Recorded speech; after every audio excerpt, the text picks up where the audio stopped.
Hi again, Cougar Nation. Welcome back into another episode of Voiceover with Greg and Shep. He is the voice of the Cougars, Greg Wrubell. My name is Jason Shepherd, and boy, do we have a good one for you today. Very happy to have our next guest. He is a two-time National League Most Valuable Player. He is a seven-time All-Star, a five-time Gold Glove Award winner, and a four-time Silver Slugger Award winner. And yes, he should be a Baseball Hall of Famer. You know who we're talking about. We're talking about the great Dale Murphy. Dale, thank you so much for taking a few minutes. We really appreciate it. Thank you so much. It's great to be on with you, Jason and Greg. Thank you. And really happy to be on here. Thanks for the invitation. Oh, you bet. Look, everybody has their own stories on what the last couple of months have been like with the quarantine life. How's the Murphy family handled the quarantine life over the last couple of months? We've probably been pretty typical, really. We have a number of our kids still live in the state and relatively close by. So, we saw our kids for quite a few years growing up, but we're missing those grandkids. So, things are, I think we've done really well here in Utah, obviously. And so, getting together in small groups and social distancing and stuff. So it's been good to see our grandkids for a while, but really just, typical stuff, which is not very much going on. As some may know, I opened a restaurant 3 years ago in Atlanta by the ballpark. So that's been one of my big concerns, as we know, during this time, that the restaurants have been particularly challenged, but I got a great team and a great manager. And of course, I'm missing baseball, and I'm usually in Atlanta a lot during this time. So that's been the strangest thing is slowing the travel down. But I'm kind of, I try to look at it optimistically that there's going to be some good things and come of this somehow, some way. And so it's actually been good to stay home, and it's made me reevaluate some things. Maybe we'll see how much I travel after this, because it's been good to be here. And the restaurant's called Murph's, right? Yeah, that's right, Greg. People kidding me about not getting very original. I said, hey, I thought it was a good name. But, we're right near the relatively new ballpark in Atlanta. It's now called Truist Park, where the Braves play. So we've done a little bit better each year. Really excited about it. But just like a lot of small business owners, it's been a very challenging couple months. I think there are a lot of folks out there who mistakenly believe you played baseball for BYU. Of course, you didn't. You were a keynote speaker at BYU's first pitch dinner a few years back. What type of connection do you actually really have with Cougar baseball? And have you ever felt like maybe an honorary Cougar? Yeah, there is a little, and I appreciate the compliments. I get compared to Wally Joyner all the time. They said, no, I saw you play. I was going, no, that was Wally or somebody else, kind of get us mixed up. But I will tell you this, that I came to BYU after my first full year in Atlanta, which was 1978, and called up Vern Law and, another friend. It's kind of a long story. But back then, Greg, it wasn't that tough to get into BYU. And so they said, why don't you come out to BYU for the off season? And so I was out there the winter of 78, 79, worked out with the team during the off season, worked out, in the Smith Field House and where the team was working out. And then met Nancy at BYU. So Nancy was going to BYU at that time. So that's where we met. So I have a connection, and I do feel like a honorary Cougar baseball player. Really got connected to the school, obviously then, but then once I got to know Glenn Tuckett, if you ever get to know Glenn Tuckett, you become an honorary Cougar, all the way. Would always send me. In fact, it would always send me and all the guys, all the LDS guys, before the season that were playing pro ball, a BYU baseball T-shirt. And I still see some old photos of me from the 80s wearing my BYU baseball T-shirt from Glen Tuckett. But a lot of people, a little confused about if I played there. But I did attend. I won't reveal my GPA right now, but I did attend. And but I do have to admit, it was a lot easier to get into BYU back then than it is now. I wouldn't have been able to do that now. I'll agree with you there. It was a lot easier for me than it was for my kids to get in. I'll tell you that for sure. Yeah, for sure. Dale, But I love the connection, and speaking, I've, been to the dinner a couple times and spoke for the baseball team and they got a great historic program. They're doing things good now. Of course, I'm good friends with Vern, with the Law family and Vance Law, who coached there for quite a while. So I just have to go back to Glen Tuckett. I'm so thankful for our friendship, and he really. One more Glen Tuckett story. When we had our first child, Chad, born in 1980 in July, a couple months later, we got a letter of intent from Coach Tuckett, who was at BYU. He said, "Here, I've already signed this letter of intent for Chad Murphy, who was 2 months old. So we want him. We just want you to know that we're ready for him when he gets here." And by the way, Chad ended up going to BYU. So interesting story. You mentioned, Dale, Wally Joyner, and I would say Wally, Jack Morris, those are probably the most well-known former BYU players that made it to the show. But the BYU baseball program historically has done a really good job of putting players in Major League Baseball. And I think with what Coach Littlewood and his staff have done in the last 8 years, I think they've done a really good job of putting the program back in that spot. I don't know how often you get a chance to pay attention to what's going on with the BYU baseball program right now, but what are your overall thoughts on the program as it stands today? Well, I think historically BYU has always, had. I've known a lot. I've known, I guess, all the baseball coaches, and now Coach Littlewood. Enjoy my connection with him. Look, you think about Utah, you think about baseball, and there's certain challenges, obviously, with an outdoor sport that BYU and schools in that kind of a climate like this have. But they've done a remarkable job. It's as we all know, it's a great school to go to. Any chance I get to encourage kids nowadays, as opposed to when I played, college is a really good option for baseball. These programs are so good, the training.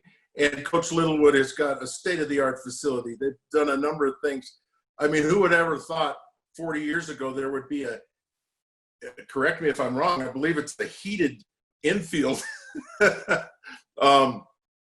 the whole facility is just state-of-the-art for baseball. And I've been to a number of college baseball facilities. So, I'm really happy for Coach Littlewood, and very challenged, disappointed as they all are about what happened this year with the situation with the pandemic and a lot of the college sports. So, and every year he's turning out guys that get drafted and get a shot to play professional baseball. So they're doing a great job there. And I think I recommend to people, to kids, if they ask me, what's it like? I go, well, there's no concerns about playing baseball there. You're going to get a lot of good baseball in at BYU, the way the facility is now. And it just, sometimes it's hard to compete against an Arizona school, but I don't think you're going to miss a step at BYU with the way they got things going and the competitive program as well. So, Dale, we've established you didn't play college ball at BYU or anywhere else. You went right from high school to professional baseball, but was there any interest in you originally in playing college baseball? And then after that, how do you describe your 4-year journey through the minor leagues into becoming a major league regular? I think you were in Tennessee, you were in South Carolina, you were in Virginia before making it finally as a regular with the Braves, right? That's right, Greg. And so I signed as a high school senior, which a lot of kids do in professional baseball. with the Atlanta Braves. Now, what was my college ideas? Again, it was kind of interesting. Glenn Tucker, who was the baseball coach in the 70s, came out to watch another kid on our team, Ernie Thompson, who ended up playing some ball at BYU, who was a member of the Church of Jesus Christ of Latter-day Saints. And I wasn't at that time, but he saw me play in high school. And I had signed a letter of intent to go to Arizona State. He might have sent me a letter. I think he might have sent me a letter and said, we'd love to have you go to join your teammate Ernie at BYU. But then when I got drafted, you're right, I got drafted in the first round, the 5th pick. So I was kind of like, this is a unique opportunity that I'm going to take advantage of. So I signed, as you mentioned, started out in Tennessee, South Carolina, and then Savannah, Georgia, and then Richmond, Virginia. And I'll be honest with you. I don't think it was till I was in pro ball at least 2 or 3 years when I got to be about 21. I think when I was 21, I really had a good year in AAA. But my minor leagues was filled with some times of self-doubt, I guess is the best way to put it. I changed positions a couple times, drafted as a catcher, ended up in the outfield. And so there were some times when I really struggled and didn't know. But about when I was about 21, I started hitting a lot better, and I thought I might have a chance. And 22 was my first full year in Atlanta. It was still a little rocky. I'm thankful for the Braves. We had a situation where they stuck with a lot of us young players, gave us a chance, and I'm thankful that I had a chance with the Braves organization, because with another organization, I don't know if it would have worked out so well. Well, you certainly took advantage of the opportunity once you got in the majors. I mean, just in the introduction, we were talking about all of the accolades that you received during your playing career, the NL MVPs, the home run titles, the all-star appearances, all of those things. In my opinion, and I know you probably haven't done an interview where the Hall of Fame hasn't been brought up, for decades here, but in my opinion, the numbers you put up warrant you being in the Hall of Fame. So my question to you is, let's say when it's all said and done, you aren't inducted into the Baseball Hall of Fame. If you are never inducted, will you be okay with that? Well, that's a good question. I'd be a little disappointed, but I also have to put it in context. Some guys get in really quick, and some guys it takes a long time. And I knew if I was going to go in, I wouldn't be a guy that would go in on the first or second ballot. My numbers, I have some people that are very supportive. And so I guess I get asked this question is, do you think you belong there? And I always say, I think there's a spot for me there. Not the way Chipper Jones went in first ballot, but some guys it takes a while. So I want to say thank you to the Hall of Fame that has changed the voting and given us guys that played in the 70s and 80s a few extra chances. For instance, Jack Morris, who just went into the Hall of Fame, BYU player, benefited from this new voting a couple of years ago. He and Alan Trammell. So I'm in that group that I will get considered. They've just changed it, so I will get considered about every 2 or 3 years, again and again and again. And the more you get considered, the more chance you have. But I'll be a little disappointed, I think is the best way to put it. But, I understand it. It's a hard place to get into. That's the way it goes. So, like I said, I appreciate the Hall of Fame that has changed the voting to give us guys in the 70s and 80s a few more chances.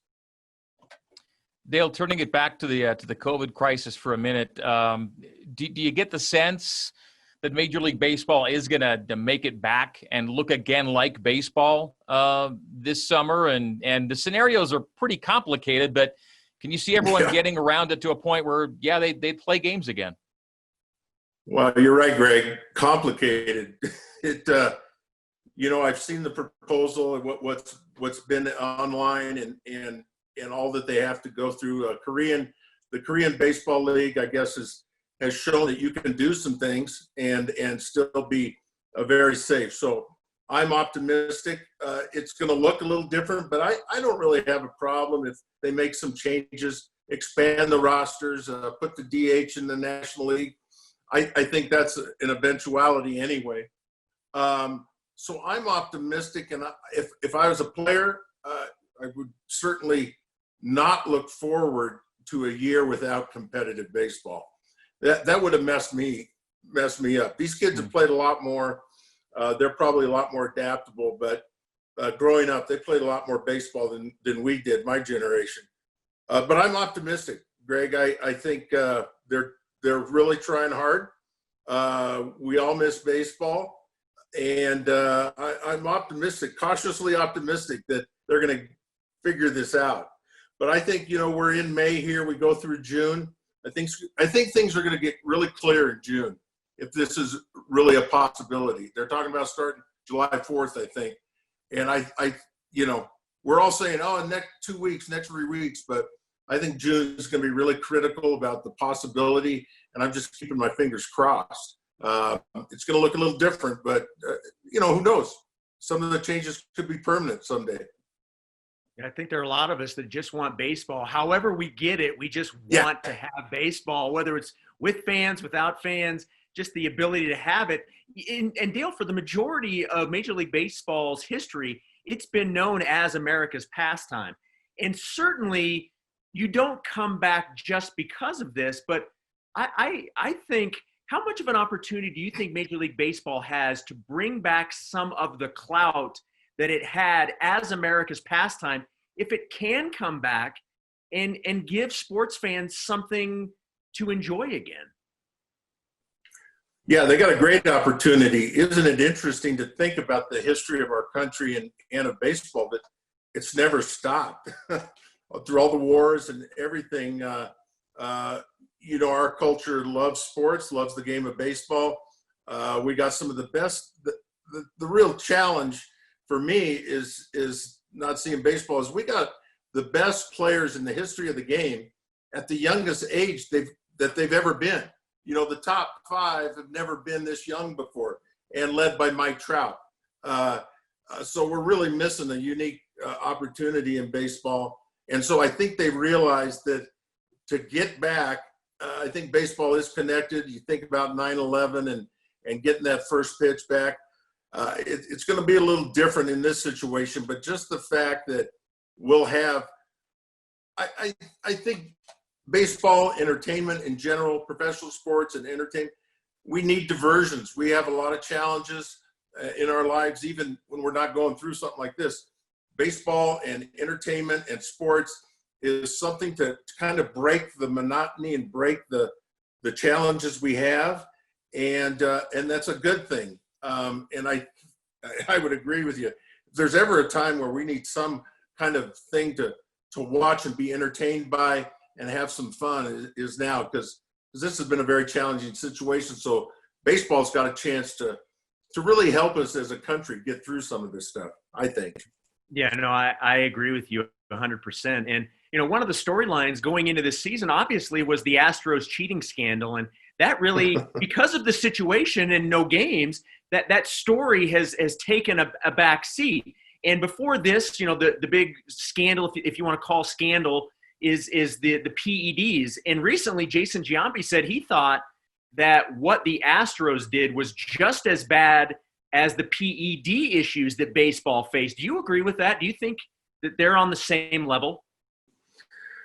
It's hard to make that blanket statement, so I wouldn't say that. I would disagree to a certain extent. I know what he's trying to say, and it certainly is very bothersome what the Astros did. I don't think they got punished enough.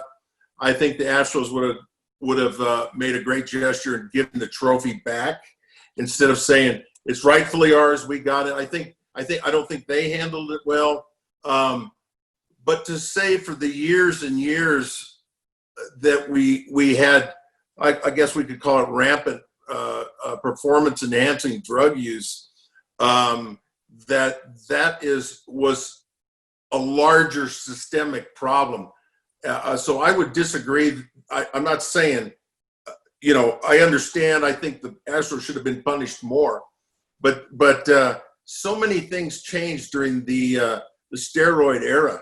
I mean, there were a lot of things that guys are never going to be able to reach again. There were records broken that probably shouldn't have been broken. So, look, I will put it in the same genre of it's not good. It ruins the integrity of the game. But man, the systemic damage that performance enhancing drugs did to the game and to the legitimacy of the game, to me was greater because it was longer and it lasted longer. Let me, if you don't mind, let me say the one thing the commissioner did very well here that should have been done during the steroid issues was fire the manager and the GM, because then it makes it personal to the manager and the GM and makes them accountable for what's going on with their team. And that's exactly what didn't happen during the steroid issue. Everybody kind of, if managers back then, I'm sure a lot of them said, wow, look at that kid. He's put on 20 pounds. I don't know where he got it, but whatever. Well, if you're a manager and a general manager and know that you're going to be held accountable if that kid tests positive, then you're going to go talk to that kid and you're going to even maybe test him himself. Well, now with, advanced electronic media, cheating in a game is going to cost you as a manager a job. You're going to meet with your players and tell them, if you're doing anything, we're putting a stop to it right now. So people are saying, well, Dale, do you think this is going to go on some more with what happened to the Astros? I'll say no, because now managers know that they're accountable and they will stop that stuff. And so that was a good thing. I might say too, my son Taylor said the other day, boy, the luckiest team in baseball right now is the Astros, because they were looking at a season of not a very welcoming reception everywhere they went. So they kind of dodged the bullet for this. You've mentioned a couple of your kids. You and Nancy have 8. Is that right, Dale? Yes. What's the age ranges right now? Oh, you would ask me that, Greg. Okay. Let me see here. What year is Chad? Chad, our oldest, is 40 this summer. I can't believe that either. And Maddie, our youngest, will be 27 this fall, I think. And we have 14 grandchildren. And, so we've really been blessed. But I just got to say, I'm so thankful for Nancy. When I think about my career, guys, Chad was born in 80 and Maddie was born in 93, the year I retired. So that whole year, my whole career, Nancy was raising those kids, and very blessed, got great kids and great grandchildren now. So we're very blessed. Athletics, obviously, a big part of all of your lives. Go ahead, Dale. Don't ask me their birthdays, though, okay? No, I won't do that. How big did sports end up being, though, for your? Of course we know that for example, Jake, played at the Division I level, but in the entire family, how strong was the tie of sports with participation, attendance, fandom, and where are you guys all now as a family that way?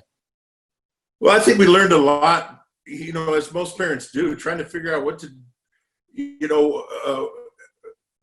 to, what opportunities to give your children. And so obviously with my background, there was growing up this sense that, well, let's all, be involved in sports somehow. And people ask me all the time, because I ended up with some football players, as you mentioned, they all did play baseball at one time. But what was really interesting to us, and I got to share a story with McKay. He was, 8 or 9, and this was a really interesting moment in our parenting years. As I was driving him to the ball game, I said, McKay, what's your favorite position? And he actually said bench warmer.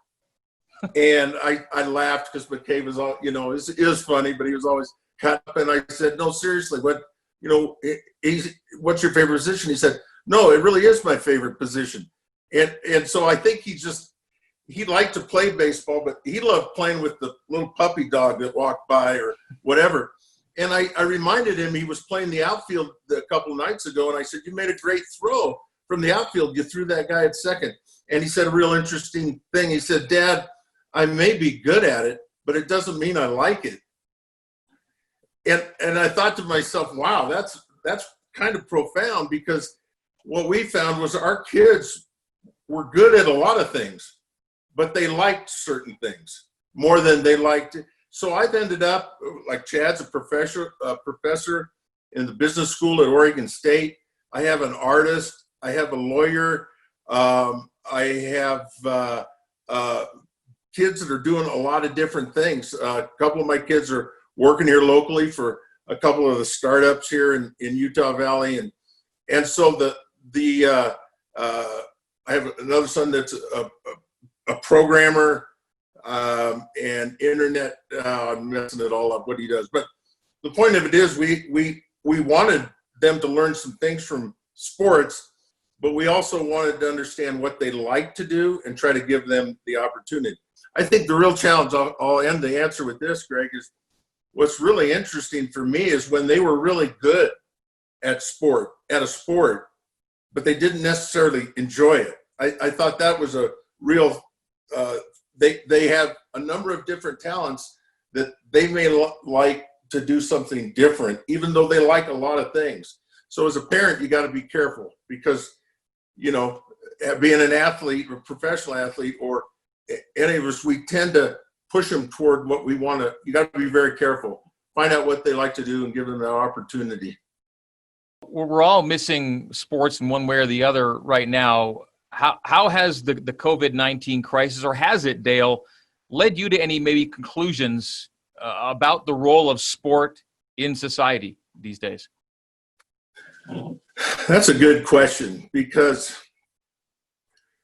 you know, you can't imagine living without it, right? I mean, you know what you do, you can't imagine your life without doing what you do. And then all of a sudden it's gone, and you know, it's kind of like this. When I spend and a lot of guys, when they spend a few years in professional baseball and they retire, I mean, they don't think the sport is going to end, but you do think people are going to miss you. You know what I mean? And what happens is, no, there's a ball game the next day. And yeah, I remember you, but hey, there's something going on right now. I think now that we don't have it, yeah, I miss it and I can't wait. But I think I'm hopeful that what comes out of a time without sports is that we kind of look around and think, you know, there are some things that are more important than this ball game tonight. And you know, maybe one of our grandkids has an activity, but I want to watch LeBron James tonight.